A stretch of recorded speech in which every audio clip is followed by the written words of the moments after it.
Tables 1, 2, and 3, you're going to stay where you are, but I do need your chairs faced towards the chart. 4, 5, and 6, come onto the carpet. You don't need anything, nothing. So, we left off last week reading that short little poem about the Lowell Mill girls. And one of our questions was to start looking at author's viewpoint. And do you remember when we took that test at the end of last quarter about Ellen? And she got invited to the president's birthday party, right? And there's that one question that said, whose point of view does the passage focus on? And everyone picked different answers, right? So when we went back and looked at that, that tells me we need to really start looking at A, how do we identify author's point of view?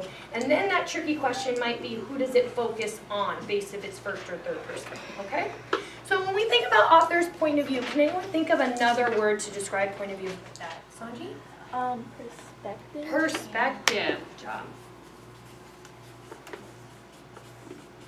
Okay, so it's the way they see things. Remember when we wrote our poems about how we view America, right? After reading Walt Whitman and Langston Hughes, yes, and their views. And we were looking at their perspective and what forms their perspective. When we also take a look at that point of view, might also be their opinion. How many of us have opinions? Yes, okay, right? We're going to talk about the word bias, kind of what side you're on, right? And where you come from, okay? And then we also want to look at point of view as, we talked about this, a lens, right? If you were really wearing glasses like Kaylee and myself and you put them on, this would be your perspective of whatever the situation is, okay? So, 2 points of views that we're going to go over. Anyone have a guess? Want to guess, Jonah? Third. Third person is one of them. Anyone guess another? What? First. Yes.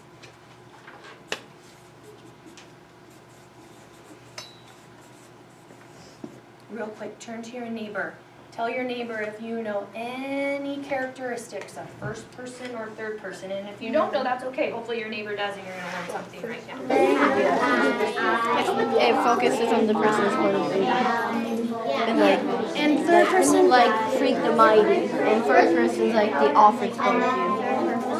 Yeah, well, the author is like the person actually in the story, not like the person like Narrator. Did anyone have a partner that knew something about first person or third person and want to share? Nigel? First person is like them. Like there's no narrator. Like, Not a narrator, Yeah, so there's no it's, narrator. you mean it's the actual, Actual person telling the story. what kind of words would let us know that it's the actual person, Brendan? I and I I am, what are some other ones? Jonah? In my opinion. In my opinion. So first person's really going to stand out as the stories told by that main character, okay? Or who they're closely interacting with. So we're going to know what they're thinking, what they're feeling, it's coming from them. What about third person? Grant? Usually a narrator or somebody telling the story besides the characters. Okay, and we've talked about this before. It's like they're in the sky, right? They're the floater. We're going to call them the floater. So what type of words would signal us that, oh, that's definitely third person? He. Any others? He. Tyler? She.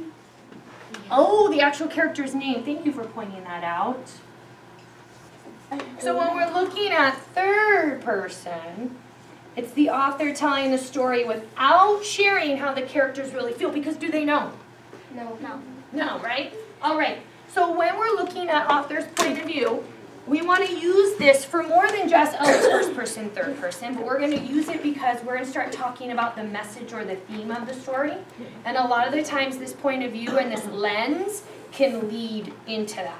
So we're going to start asking ourselves a couple extra questions, more than just, oh, is it first person or third person? Okay? We want to know, how does the point of view help the reader understand the text? Because if we know where they're coming from, we're going to have a better idea of what they want us to get from it. Okay? And, oh, by the way, sorry, P of V means point of view. Okay? We also may ask ourselves, is the point of view evident or revealed through conversation, through dialogue, through word choice?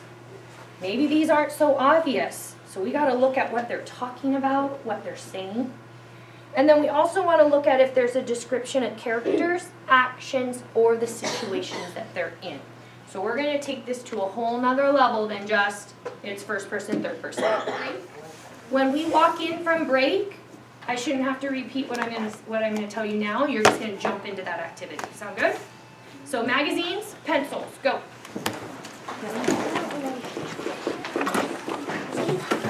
You know what?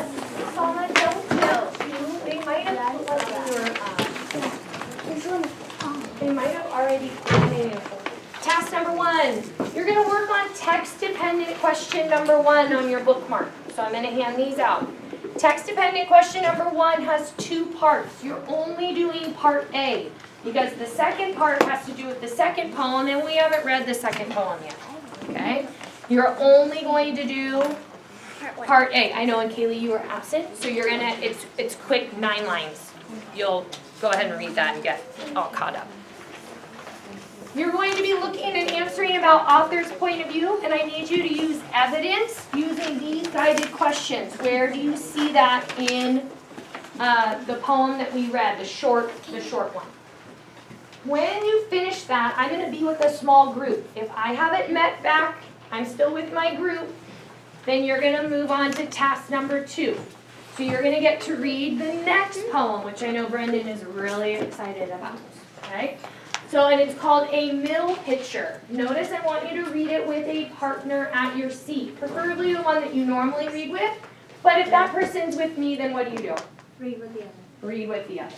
Okay?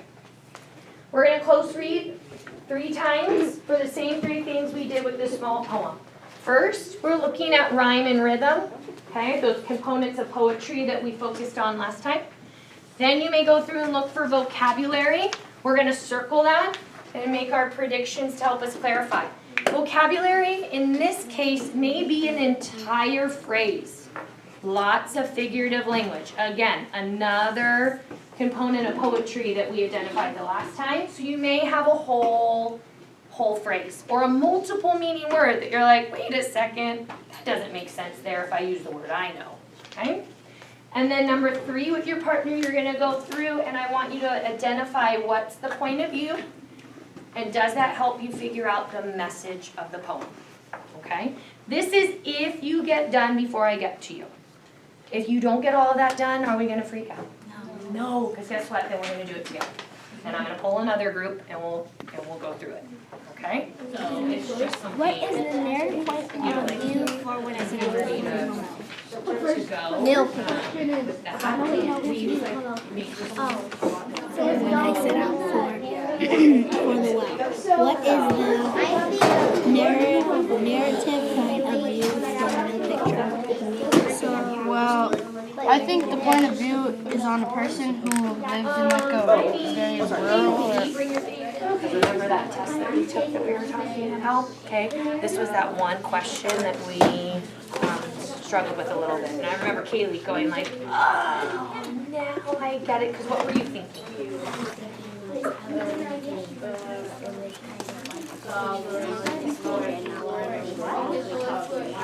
And does it make sense now that if it was the person telling the story, it would have been in first person, right? Or we were looking for who that narrator was, but that wasn't what the question was. It was who did it focus on, okay? So is she telling the story or someone else telling the story? She is. How do we know?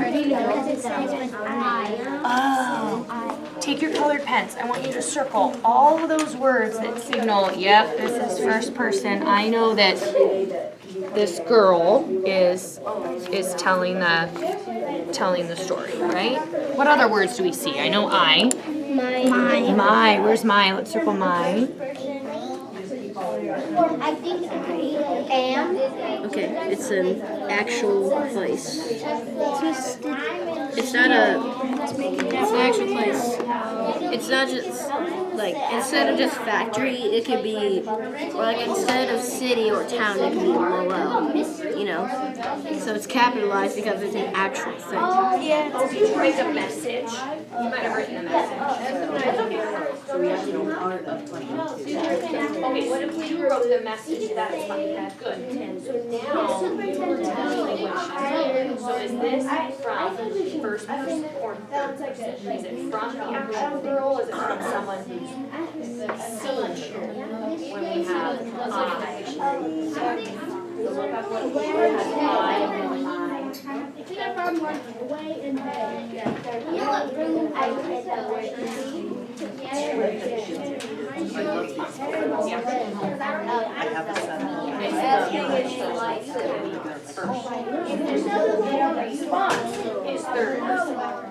Let's do a quick review before we move on to task number 2. Narrative's point of view for the first poem when I set out the role. Are we looking at first person or third person, and how do we know? It is first person because throughout the poem it says I and My. Okay, so we found both of those. All right, so now we're going to take a look at the second poem called A Mill Picture. This is from 1893, and it reflects the conflict facing workers who had left their pastoral life, so out